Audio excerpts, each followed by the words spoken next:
आहे मुल्के सिद्दीक जी सचाई। मशहूर आहे मुल्के सिद्दीक जी सचाई। हुक्म रसूल ते जंहिं घर में न शइ बचाई। फारूक तू छा खणी आहे?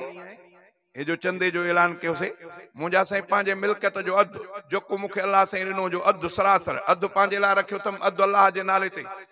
इएं पुछंदे पुछंदे अबू बकर तू ख़बर ॾे मुंहिंजा साईं घर में तुंहिंजो नालो तुंहिंजे अल्लाह रब साईं जो नालो ॿियो सभु कुझु तव्हांजे आदो। इएं बि किताबनि में ईंदो आहे त सुई बि सैयदना अबू बकर सिद्दीक़ को खणी आयो त मतां कंहिं जिहाद में कंहिं मुस्लमान जे कंहिं कपिड़े खे सिबण जी ज़रूरत पई। शाइर इस्लाम बि इहा ॻाल्हि कई। छा चई? मशहूर आहे मुल्के सिद्दीक जी सचाई। हुक्म रसूल ते जंहिं घर में न सुई बचाई। हुक्म रसूल ते जंहिं घर में न सुई बचाई। मशहूर आहे मुल्के सिद्दीक जी सचाई। हुक्म रसूल ते जंहिं घर में न सुई बचाई। सब यार सोन जहिड़ा पर यार गार ज्यादा। सब यार सोन जहिड़ा पर यार गार ज्यादा। सभिनी जो प्यार सच पर सिद्दीक प्यार ज्यादा। सभिनी जो प्यार सच पर सिद्दीक प्यार ज्यादा। महफल रसूल जंहिं में महफल रसूल में जंहिं सच कच हरी मचाई।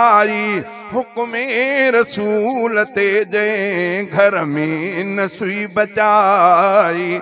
मशहूर आहे मुल्के सिद्दीक जी सचाई। हुक्म रसूल ते जंहिं घर में न सुई बचाई। अबदी वफा जो तम गए इम्तियाज आ सजन खे। अबदी वफा जो तम गए इम्तियाज आ सजन खे। रहबर जे राजदानी एजाज आ सजन खे।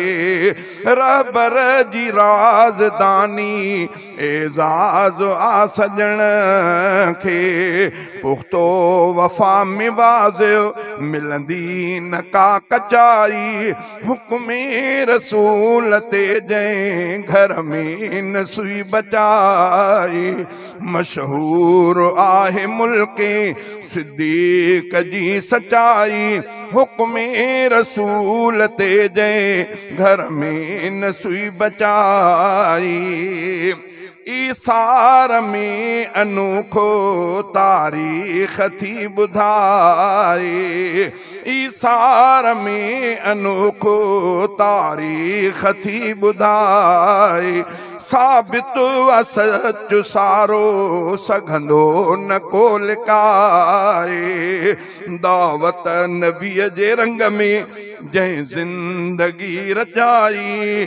दावत नबीअ जे रंग में जंहिं ज़िंदगी रचाई। हुक्म रसूल ते जंहिं घर में न शइ बचाई। मशहूर आहे मुल्के सिद्दीक जी सचाई। हुक्म रसूल ते जंहिं घर में न सुई बचाई। तारीफ़ जूं लिखम ही समझी सिटूं सआदत। तारीफ़ जूं लिखम ही समझी सिटूं सआदत। सिद्दीक साण कादिर दादा है इश्क चाहत। सिद्दीक सां कादिर दादा है इश्क चाहत। मुनकिर त पाण पाण ले क्यो खुद आद चोड चाई मुनकिर त पाण ले क्यो खुद आद चोड चाई हुक्म रसूल ते जै घर में न सुई बचाई मशहूर आहे मुल्के सिद्दीक जी सचाई हुक्म रसूल ते जै घर में न सुई बचाई।